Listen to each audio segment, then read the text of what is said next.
자, 안녕하세요. 피셔인베스트 피셔입니다. 자, 바로 직전 영상에서 경제 지표가 긍정적으로 흘러가는 경우 그리고 부정적으로 흘러가는 경우를 설명드렸는데요. 자, 부정적으로 흘러가는 경우로 지금 가고 있습니다. 자, 일단 지난 3월 27일이죠. 지난 금요일 다우지수가 4.06% 하락하면서 마감했습니다. 자, 뭐니 해도 가장 큰 이유는 미국의 이 확진수가 하락하는가 싶더니 다시 급증했기 때문입니다. 28일 기준으로 미국 하루 확산이 전일 17,800명에서 19,800명으로 증가를 했습니다. 자, 보여드리는 그림은 존스 홉킨스 그 사이트에서 계속 업데이트가 되기 때문에 제 영상을 제작하는 이 시점과 시차가 있을 수밖에 없어요. 그래서 뭐 급증했네요, 떨어졌네요, 그건 직접 보시고요. 자, 영상을 처음 보시는 분도 분명히 있으실 거예요. 자, 이때 제 이전 영상들을 보고 이 영상을 봐주세요 이러면 귀찮아서 안 보기 때문에 아주 간단히만 현재 중요하게 모니터링 해야 되는 경제지표를 딱 설명드리겠습니다. 자, 지금 주식시장이 완전히 내리꽂고 여기서 이제 빌빌거리는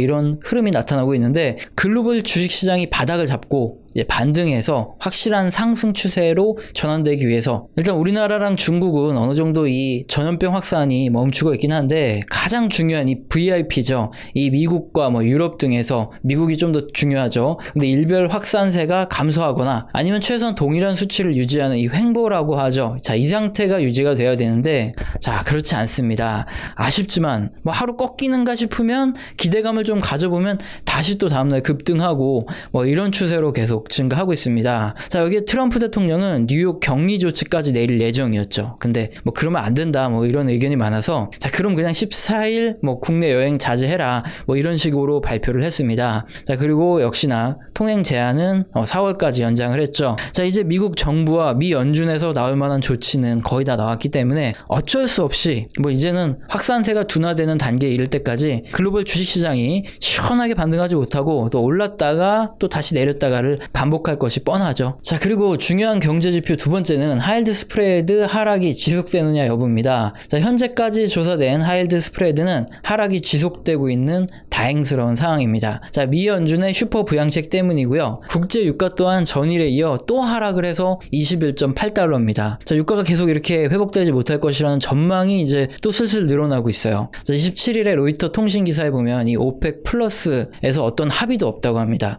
사우디, 이란, 쿠웨이트, 이라크 등 14개국이 오펙인데요. 여기 오펙 플러스는 비오펙 산유국 10개국, 그러니까 러시아, 미국, 멕시코, 카자흐스탄 등 이런 국가를 포함해서 오펙 플러스라고 말합니다. 자, 이번에 미국 셰일 업체들이 감산하지 않으니까 러시아가 감산은 의미 없다. 자, 이렇게 해서 감산 합의가 거의 깨진 거죠. 자, 여기 무슨 협의가 있을 줄 알았는데 로이터 통신에서 조사를 해보니까 아무 협의도 없다고 하니까 증산이 계속 될 거고 유가는 더 하락할 가능성이 높다, 이렇게 보는 거죠. 자, 이 상태로 가면 배럴당 최소 40불 이상, 광고에 따라서는 60불 이상이 되어야 손익분기가 나오는 미국 셰일 기업 중에 일부 건실한 기업들은 버티겠죠. 그렇지 않은 기업들은 대부분 부도가 나고 인수합병이 될 겁니다. 자, 이 과정에서 일부 셰일 오일 기업들의 도산 소식이 들려오면 그때 또 증시가 한번 하락할 수 있겠죠. 그러면 또 이때 미 의회가 이때부터 전략 비축류 매입을 승인해주고 이런 식으로 진행이 될 겁니다. 그러면서 조금씩 회복이 될 수 있겠죠. 지난 금요일에는 미 정부 그리고 연준의 슈퍼 부양과 그리고 확진자 수가 또 감소할 가능성이 있어서 이 두 가지 이슈로 기대감이 컸는데, 지금은 또 분위기가 완전히 달라졌죠. 자, 현재 상황에서 가장 중요한 경제 지표들이기 때문에 모니터링은 앞으로 지속적으로 해드릴 거고요. 자, 그러면 질문 주신 내용에 대해서도 이제 답변을 드릴 건데요. 자, 우선 현재 상황에서 전염병의 일별 확산세 그리고 하이힐드 스프레드, 레포 금리, 국제 유가 등의 지표들을 우선적으로 봐야 하고, 자, 미국에서 앞으로 4월에 발표될 3월간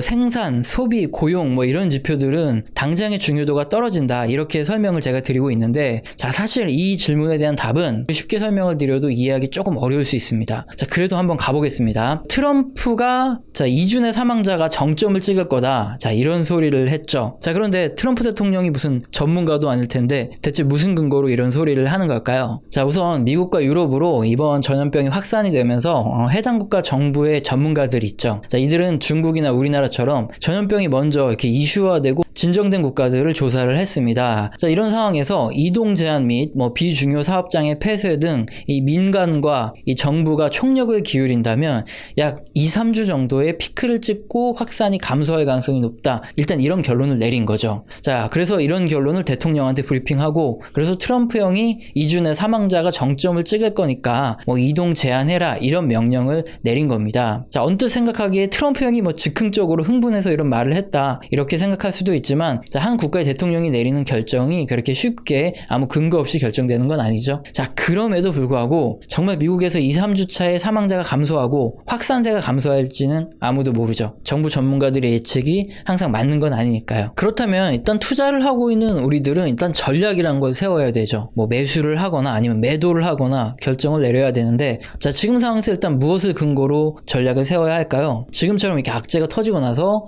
주가를 보면 최악의 시점부터 아직 해결도 안 되고 앞으로 절대 해결되지 않는다, 이런 뉴스가 나오는 이 시점에 보통 최저점을 찍어요. 자, 그리고 이미 모든 게 해결이 됐다, 이렇게 정부에서 발표를 딱 하는 순간은 이 사건이 터지기 전에 주식시장이 급락하기 전 고점을 이미 돌파를 하고 있죠. 자, 최근 미중 무역 합의 때도 마찬가지죠. 절대 합의 안 된다, 이런 소식이 들려오고 다들 비관에 휩싸였을 때가 지난 2019년 초인데, 자, 이때부터 증시가 바닥을 찍고 상승했습니다. 그리고 막상 무역 합의 1단계가 성사됐을 때는 문제가 터지기 전 주가를 돌파하고 그 이상으로 올라가고 있었죠. 지금도 마찬가지입니다. 만약에 이번 전염병이 빨리 지나간다면 전염병이 다 끝났다, 이런 긍정적인 소식이 들려올 때는 이미 주가가 급등을 해서 따라잡기 힘들 거라는 거죠. 현재 전염병 사태가 길어야 한 몇 달 정도 지나고 점차 해결이 될 거다. 자, 이렇게 생각하시는 분들은 정말 심리가 최악이고 전혀 해결될 실마리가 보이지 않는 그런 시점, 그러니까 지금이 될 수도 있겠고 지금부터 좀 지난 시점이 될 수 있겠죠. 이때부터 분할 매수를 해야, 그래야지 수익을 볼 수 있어요. 자, 하지만 또 반대되는 의견을 피력하시는 분도 계시죠. 전염병이 앞으로 더 심해질 거고, 자, 1, 2년간 그 이상으로 간다, 이렇게 생각하시는 분들은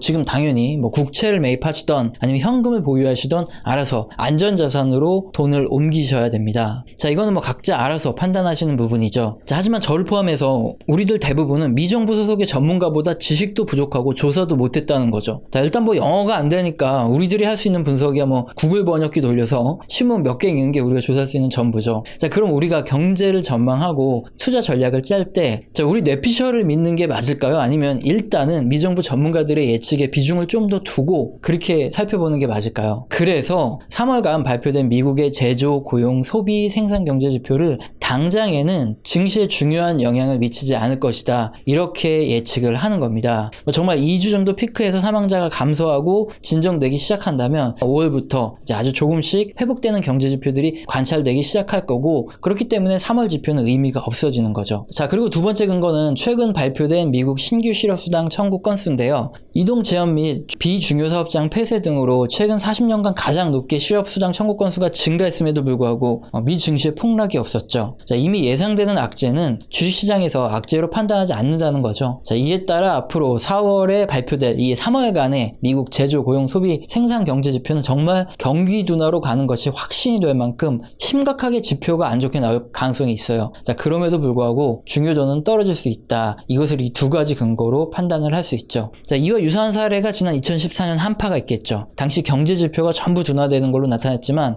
단기로 끝났기 때문에 해당 기간 경기 둔화가 온다 예측될 만큼 진짜 소비, 고용, 생산 지표들이 상당히 악화됐었거든요. 물론 당시에 이것 때문에 글로벌 주식시장이 좀 단기적으로 하락하긴 했지만 증시에 엄청난 충격파를 주진 않았습니다. 자, 그리고 다음으로, 자, 우리 채널은 경제 지표에 근거해서 이 합리적인 포트폴리오 의견을 드리는 것을 목표로 하는데요. 그래서 내일 또는 다음 주 주식시장이 아니면 특정 종목이 아니면 어떤 지표가 어떻게 움직일지를 예측하는 그런 방송으로 오해하시면 안 됩니다. 자, 우리 채널은 내일 증시를 맞추는 단타 전문 채널이 아니죠. 미국의 지난 경제 지표들을 쭉 살펴보면 경기 흐름과 주식시장이 동행하거든요. 이에 따라서 경제 지표를 통해서 지금 경기의 구간이 어떤 구간인지 이것을 판단하고요. 그에 맞게 주식, 채권, 달러 등 이 포트폴리오를 구성해서 수익을 추구하되 예상치 못한 방향으로 움직여도 손실을 줄일 수 있는 이렇게 포트폴리오를 구성해서 투자를 하는 것, 그것을 제가 도와드리는 걸 목표로 하고 있어요. 제 본업이 증권업에서 고객 관리를 하고 있는데, 자, 증시 하락의 방어가 가능한 포트폴리오와 그렇게 가능한 자산들로 투자를 하고 있기 때문에 표준 포트폴리오의 경우 이번 하락에도 오히려 수익이 나고 있는 있는 상태다. 채권 등 현금성 자산이 많기 때문에 저점을 모색해서 분할 매수를 진행하고 있다. 이렇게 설명을 드렸죠. 자, 이걸 좀 더 쉽게 설명드리면 우리나라 또는 미국 주식시장이 급락하게 되면 반대로 상승하는 자산군이 있어요. 원달러 환율과 미국, 우리나라의 국채 가격 등인데요. 자, 주식에만 100%를 투자했을 때와 달리 이 달러를 가지고 미국채를 사거나 아니면 우리나라 장기 국채의 비중을 적절히 배분할 경우, 그러니까 언헤지된 미국채 그리고 우리나라 장기 국채 및 단기 국채의 비중을 이렇게 적절히 배분했을 경우 주식에만 100% 투자했을 때보다 수익률은 약간 더 낮아질 수 있지만 하락 구간에서는 상대적으로 적은 손실을 내면서 장기적으로 안정된 수익률을 가져갈 수 있습니다. 지금과 같은 경우에 다른 사람들이 주식에만 100% 투자하다가 손실이 지금 30%, 40% 마이너스로 났다 했을 때 포트폴리오를 구성해서 투자하면 10% 이상 수익이 나 있거나 아니면 15% 정도 손실이 나 있는 상태 정도밖에 손해가 안 나 있는 것을 말하죠. 자, 여기서 좀 더 액티브하게 투자를 한다면 지금과 특히 저점 이 상황이 왔을 때 지금 채권을 많이 보유하고 현금성 자산이 있기 때문에 이것을 주식형 자산으로 계속 옮기게 되면 나중에 주식시장이 회복했을 때 큰 수익이 나는 거죠. 자, 이것을 리밸런싱이라고 말하는데요. 여기까지 아실 필요는 없고요. 포트폴리오 이론을 바탕으로 투자를 하는 사람들과 그 주식만 100% 투자하는 사람들은 제 영상을 보실 때 관점의 차이가 상당히 클 수밖에 없습니다. 포트폴리오를 구성해서 투자하는 사람들이 장기적으로 봤을 때 투자에 성공할 확률이 훨씬 더 높거든요. 온리 100% 주식만 가지고 올라야지 수익을 보고 떨어지면 손실을 보고, 자, 이런 구조로 투자를 하시는 분들의 경우에 오늘 내릴까, 내일 떨어질까, 아니면 일주일 후에 오를까 떨어질까, 이런 것들이 주요 관심사이기 때문에 제 영상의 내용 전체보다는 이 부분적인 내용만 보시겠지만 주식 채권으로 포트폴리오를 구성해서 투자하시는 경우에는 영상 전체의 내용을 보면서 지금 주식과 채권의 비중을 어떻게 조절하느냐, 이것을 좀 더 참고하게 되실 겁니다. 자, 만약에 그동안 100% 주식에만 투자를 해온 분들이라면 자, 이번 기회에 포트폴리오를 구성해서 투자하는 것이 얼마나 더 손실을 적게 볼 수 있고 저가의 주식을 매입해서 큰 수익을 낼 수 있는지 다시 한번 생각해 보시고요. 자, 우리나라 주식과 함께 달러 자산의 미국채 및 국내 장기 단기 채권 및 전환사채 등으로 포트폴리오를 구성해서 투자하는 방법에 대해서 한번 생각해 보시기 바랍니다. 자, 이런 관점에서 이 재테크를 생각하시고 제 영상을 보시면 전체적인 맥락과 내용들에서 훨씬 더 크게 얻어갈 게 많으실 겁니다. 자, 오늘 영상도 마음에 드셨다면 구독과 좋아요는 꼭 눌러주시고요. 지속적으로 시청 부탁드립니다. 감사합니다.